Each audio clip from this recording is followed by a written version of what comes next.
So cancellations of appointments, rescheduling. Here is the thing, I would really ask that you cancel an appointment with the old-fashioned landline phone. I don't text. Why? Because it's not HIPAA compliant. Yes, I know that if you signed a form that allows me to do this and you understand the risk, we could do that.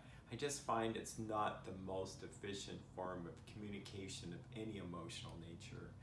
I'm forever encouraging couples. They said, we were talking, we got into an argument. I said, were you texting? Well, yeah. Well, I said, that's not talking.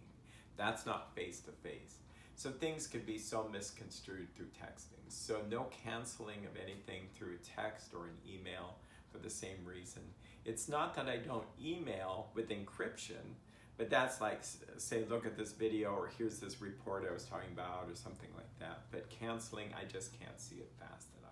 So when I see that blinking light on the phone, I can quickly pick up, and within 24 hours, more than 24 hours, I can quickly get someone else who's trying to get in.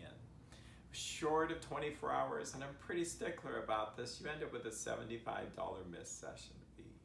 Why? Well, it keeps me from having negative feelings that would interfere with the therapy. It keeps people remembering their appointments. And really, the reality is I have other people that are trying to get in, and if someone just doesn't show up, it's really a hardship, not for me, but it's also a hardship for you and for the person who couldn't get in. So that's how it is. There is two exceptions. One is if there's weather conditions like snow on the ground, I'm not going to hold people to the 24-hour situation, and it's pretty evident. Often I always make it in, but people then call and say, well, can I move it to 1 instead of 5 so that the road conditions are better? The other thing is if you're instantly sick. I mean, if you're vomiting, if you're on the way to the hospital, I mean, no, we can be reasonable. And I trust on an honor system that you'll be honest about that. But I'd say in 30 years, it hasn't been a problem. It's worked really well. People say, sorry, I missed the session. I just forgot it. I will typically write it out on a card for you.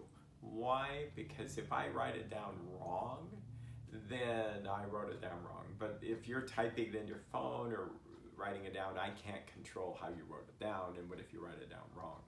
But I will say most people are scheduling online, and then it's online, you're getting an automatic reminder if you want.